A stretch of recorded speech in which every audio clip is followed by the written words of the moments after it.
Hello दोस्तों, ये कहानी शुरू होने से पहले अगर आपने हमारे चैनल को सब्सक्राइब नहीं किया है तो जल्दी से सब्सक्राइब करके बेल आइकॉन दबा दीजिए, क्योंकि हम आते हैं हर बार एक नई सुपर मज़ेदार कहानी के साथ। सुबह घर में सब होते हैं। आज क्या बात है, आर्यन उठा ही नहीं, 9 बजने आए हैं। हाँ मम्मी, मैं भी यही सोच रही थी। ताशी जरा इधर आओ। ताशी जाओ तो उसको जाकर उठा दो। ताशी आर्यन के कमरे में जाती है। वो गेट नॉक करती है लेकिन कोई आवाज नहीं आती। तभी ताशी देखती है दरवाजा तो खुला ही था। ताशी अंदर जाती है तो वहां कोई नहीं था। अरे ये आर्यन जी कहाँ गए? तभी ताशी की नजर आर्यन की अलमारी पर जाती है जो बिल्कुल खाली थी।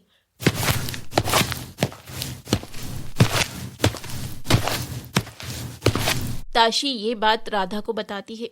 मम्मी जी, आर्यन जी तो कमरे में है ही नहीं और सामान भी नहीं है। ये कहाँ चला गया? जरा फोन तो कर इसे। ताशी आर्यन को कॉल करती है लेकिन आर्यन बार बार ताशी की कॉल कट कर रहा था। मम्मी जी, ये तो मेरा फोन काट रहे हैं, आप लीजिए ना। राधा आर्यन को कॉल करती है तो आर्यन कॉल उठा लेता है। बेटा आर्यन, तू कहाँ चला गया बिना बताए? मम्मी, मुझे बताना तो था लेकिन आप सब सो रहे थे, इसलिए मैंने बताया नहीं। मैं वापस कनाडा जा रहा हूँ। बेटा ऐसे मत कर, वापस आ जा। ताशी कैसे रहेगी अकेली? मम्मी प्लीज फिर से शुरू मत हो जाना। मैंने जो कह दिया ना, मुझे नहीं रहना उसके साथ। लेकिन बेटा तेरी शादी हो चुकी है। मम्मी मैं फोन रखता हूँ, थोड़ी देर में फ्लाइट है मेरी। इतना कहकर आर्यन कॉल कट कर देता है और राधा ये सारी बात ताशी और नेहा को बताती है। ताशी ये सुनकर रोने लगती है। रो मत ताशी, तुम देखना एक न एक दिन आर्यन को तुम्हारी जरूर कद्र होगी। हाँ दीदी, मैं जानती हूँ, बस उसी दिन का इंतजार है। बेटा बहुत ही जल्द आएगा वो दिन भी। उधर आर्यन अगले ही दिन कनाडा पहुंच जाता है और अनन्या के पास जाता है। मुझे पता था कि तुम जरूर आओगे। हाँ, अब दिखाऊंगी मैं उस ताशी को और उससे बदला तो जरूर लूंगी। अनन्या अब जाने भी दो, छोड़कर आ गया हूँ। तुम क्या, तुम्हारे फरिश्ते भी आते, लेकिन उसने मेरे जो थप्पड़ लगाया है उस थप्पड़ का बदला तो मैं लेकर ही रहूंगी, चाहे तुम कुछ भी कह लो। तो तुम मुझसे बदला लेने के लिए इंडिया वापस जाना पड़ेगा, क्योंकि वो कनाडा तो आने से रही। कोई दिक्कत नहीं है, अपनी जिद पूरी करने के लिए मैं कुछ भी कर सकती हूँ। तुम तो जानते ही हो ना मेरी जिद और हद। हाँ जानता हूँ। तुम्हें भी तो बुला लिया ना, अब तुम वापस कभी नहीं जाओगे। ये सब बातें बाद में भी तो कर सकते हैं। ठीक है, तैयार हो जाओ, आज वीकेंड है, क्लब भी जाना है। अनन्या मैं बहुत थका हुआ हूँ, मैं फ्रेश होकर सोऊंगा, तुम चली जाओ। ठीक है, जैसी तुम्हारी मर्जी। तो अनन्या तैयार होकर क्लब में चली जाती है और दोस्तों के साथ खूब मस्ती करती, ड्रिंक करती है। तो रात के 3 बजे आर्यन गहरी नींद में सो रहा था। तभी उसके घर की बेल बजती है, पर आर्यन सो रहा था। बार बार उसके घर की बेल बजती है तो आर्यन की नींद खुल जाती है। रात के 3 बज रहे हैं और ये टाइम है अनन्या के आने का।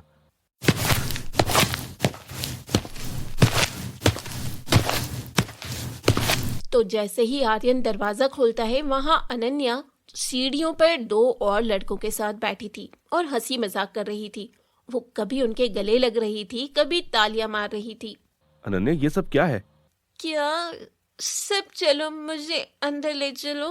तो अनन्या लड़खड़ाते हुए खड़ी होती है और आर्यन का सहारा लेकर अंदर चली जाती है। अनन्या नशे में हो, इससे बात करने का इस वक्त कोई फायदा नहीं, कल बात करूंगा। अगली सुबह अनन्या उठती है तो आर्यन उससे काफी गुस्सा था। कल रात को वो सब क्या तमाशा था? कौन सा तमाशा? तुम 2 लड़कों के साथ इतना क्लोज क्यों हो रही थी? तो क्या हो गया, तुम तो गए नहीं साथ, अब कोई तो चाहिए ना मुझे। क्या मतलब है तुम्हारा? मैं तुम्हारे लिए कोई नहीं हूँ? अगर मैं नहीं जाऊंगा तो तुम बाकी लड़कों के साथ ऐसा करोगी? इतनी बात बढ़ाने की जरूरत नहीं है और मुझे ये सब लेक्चर देने के बारे में सोचना भी मत। फिर ये सब मैं नहीं सहने वाला कि तुम रात को 3 बजे गैर लड़कों के साथ हो। तो क्या कर लोगे? अनन्या उसके कंधे को बार बार धक्का देती है। बताओ क्या कर लोगे? अनन्या यह क्या तरीका है? तुम इतना बदल कैसे गई? तुम भी तो शादीशुदा हो, फिर भी मैं रह रही हूँ ना। और हाँ, मेरा कुछ भी नहीं बिगाड़ सकते, समझे? मेरे ऊपर हावी होने की जरूरत नहीं है। अनन्या भी गुस्से में वहां से चली जाती है। आर्यन को अनन्या पर काफी गुस्सा आ रहा था, लेकिन वो चुप था। वहां पर ताशी आर्यन को याद करके दुखी थी, लेकिन वो इंतजार के अलावा कुछ भी नहीं कर सकती थी।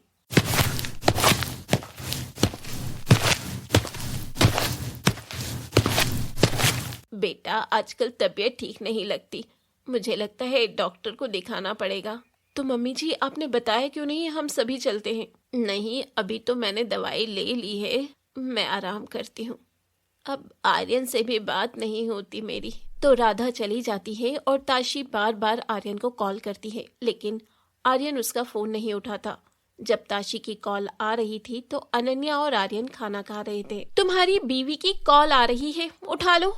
मुझे उससे कोई भी बात नहीं करनी। ओह अच्छा, बेचारी। मैं छत पे जा रहा हूँ। खाना खाने के बाद आर्यन छत पे चला जाता है तो ताशी आर्यन को एक मैसेज करती है जिसमें लिखा होता है कि मम्मी की तबीयत खराब है।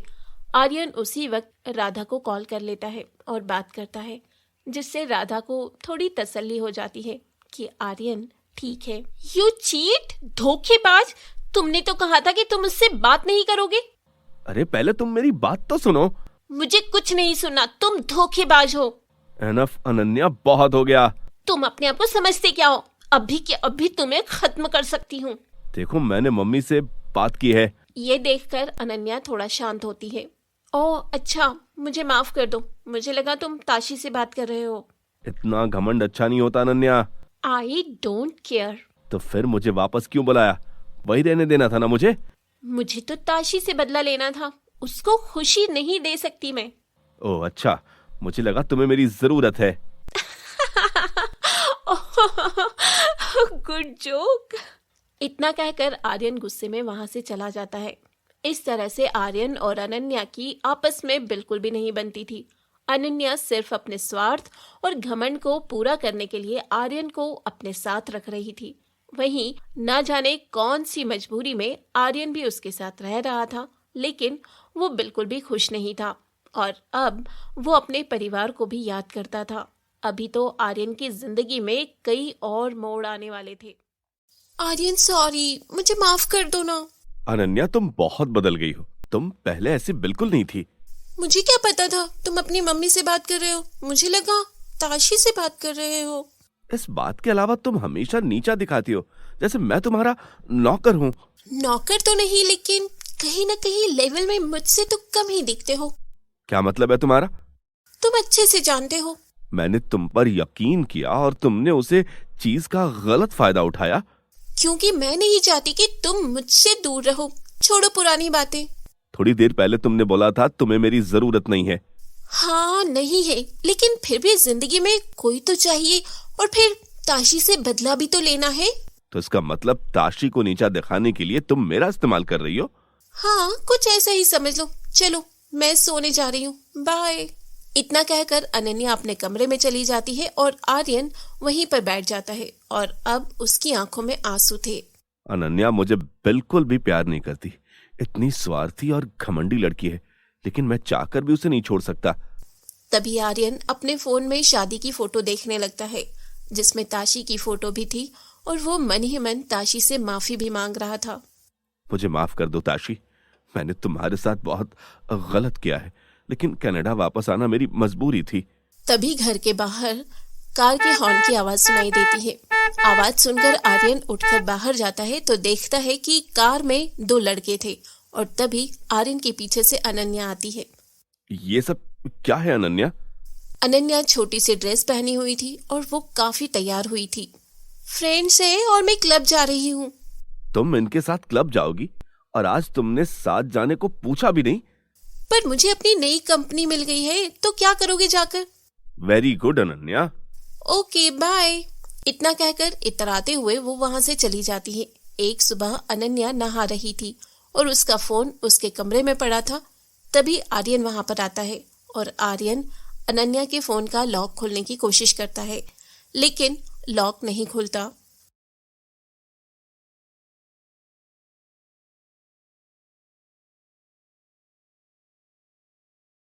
क्या हुआ आर्यन, लॉक खोलने की कोशिश कर रहे हो? नहीं कुछ नहीं, मैं तो वैसे ही देख रहा था। तुमने मुझे पागल समझा है, पर कितनी भी कोशिश कर लो ये नहीं खुलेगा। इस पर मेरा फिंगरप्रिंट लगा है। आखिर आर्यन अनन्या के फोन में क्या देखना चाह रहा था, ये तो हमें आगे पता लगने वाला था। पर वहीं ताशी रोजाना दिन में 2-3 बार आर्यन को कॉल करती थी, लेकिन आर्यन कभी उसका फोन नहीं उठाता था। एक दिन नेहा आर्यन को फोन करती है और वो काफी गुस्से में थी। आर्यन, तुझ में जरा भी शर्म है या नहीं? ताशी तुझे कितना फोन करती है, लेकिन तू एक भी फोन नहीं उठाता है। दी, मैं ताशी से क्या बात करूं? अरे इंसानियत तो होती है ना, आखिर तू उससे शादी करके गया था, बेचारी रोती है तेरी याद में। दी, मैं मजबूर हूँ। ऐसी क्या मजबूरी है तेरी आर्यन? अब मैं कुछ नहीं कह सकता। आप बताइए कैसे हैं सब? जिंदा है सब, मरे नहीं। दी, ऐसे बातें क्यों कर रही हैं? तभी नेहा को लगता है कि आर्यन थोड़ा दुखी है। नेहा थोड़ा शांत हो जाती है। आर्यन, क्या बात है, तू परेशान लग रहा है, सब ठीक तो है ना? ये सुनकर आर्यन का मन भारी हो जाता है और वो रोने लगता है। हाँ दीदी, सब ठीक है, बस आप लोगों की याद आ रही थी। तो तू यहाँ वापस आ जाना। आऊंगा, बस अभी मैं नहीं आ सकता। तभी वहाँ आर्यन के पास अनन्या आ जाती है और तालियां बजाने लगती है। वाह वाह, आर्यन को रोना आ रहा है। उधर ये बात नेहा भी सुन लेती है। तभी आर्यन कॉल कट कर देता है। नेहा समझ जाती है कि कुछ गड़बड़ है। वहीं अनन्या आर्यन का मजाक उड़ाती है। तुम्हें ऐसे देखकर मुझे अच्छा नहीं लग रहा, पर इन सब में गलती तो तुम्हारी ही है ना? मैंने कभी तुम्हारे साथ कुछ गलत नहीं किया। तुमने गलत किया शादी करके। वो मेरी मजबूरी थी, मेरे पापा की आखिरी इच्छा थी। वो ठीक है, तुमने अपने पापा की इच्छा पूरी की और अब मैं मेरी इच्छा पूरी कर रही हूँ। तो तुमने सिर्फ अपने घमंड के लिए यहाँ रखा है ना? तुम मुझसे प्यार ना करती हो, ना ही मेरे साथ रहना चाहती हो। ये तो सच है, मैं तो बस तुम्हारे साथ टाइम पास कर रही थी, क्योंकि जरूरतें पूरी कर रहे थे तुम। तुम्हें जरा भी शर्म नहीं आ रही? मैं पिछले 3-4 सालों से तुम्हारे साथ रिलेशनशिप में था और तुम उसको ये सलाह दे रही हो? मैंने तुमसे ये तो नहीं कहा था ना कि मैं तुम्हारी सेवा करूंगी। आजकल के रिलेशनशिप सिर्फ टाइम पास के लिए होते हैं। ठीक है। फिर अगले दिन नेहा फिर से आर्यन को फोन करती है। वो काफी घबराई हुई थी। दीदी, क्या हुआ? आप काफी परेशान लग रही हैं। आर्यन, तू इंडिया वापस आ जा, मम्मी की तबीयत बहुत खराब है। क्या हुआ है मम्मी को? मम्मी की तबीयत काफी दिनों से कुछ ठीक नहीं थी, लेकिन अब कुछ ज्यादा खराब हो गई है। कुछ पापा के जाने का दुख भी है, तो प्लीज आ जा। ठीक है, मैं बहुत जल्द आता हूँ। आप मम्मी का ध्यान रखना। ये सब क्या है? तुम इंडिया वापस जा रहे हो? हाँ, मुझे इंडिया वापस जाना होगा। मम्मी की तबीयत बहुत खराब है। ये सब बहाने बनाकर वो सब तुम्हें बुला रहे हैं। वो ऐसा झूठ नहीं बोल सकते। मैं टिकट करवा रहा हूँ। मेरी नहीं की, मैं भी तो तुम्हारे साथ जाऊंगी। अनन्या, तुम वहाँ क्या करोगी? मैं 2-4 दिन में आ जाऊंगा। सवाल जवाब मत करो, टिकट करवा देना मेरी। तो ना चाहते हुए भी आर्यन अनन्या की टिकट करवा लेता है। असल में राधा कुछ दिनों से बीमार थी। वो कुछ अपने बेटे और पति के दुख में थी, तो 2 दिन में ही आर्यन अनन्या घर पहुंच जाते हैं। राधा बेड पर लेटी हुई थी और नेहा भी वहीं थी।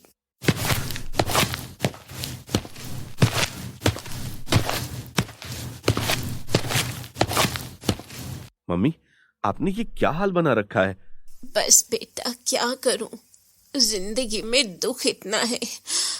ताशी और नेहा ही मेरा ध्यान रखती है। अभी भी ताशी मम्मी की दवाइयाँ लेने गई है। क्या ड्रामा है? ठीक तो दिख रही है ये। अनन्या, मेरी माँ से तरीके से बात करो। आप तो चुप रहो, आपसे मैंने बात की है क्या? कुछ ही देर में राधा की सांस भारी होने लगती है और वो तड़पने लगती है। जल्दी से मम्मी को हॉस्पिटल लेकर चलो आर्यन। आर्यन एम्बुलेंस को कॉल करता है और राधा को हॉस्पिटल पहुंचा देता है।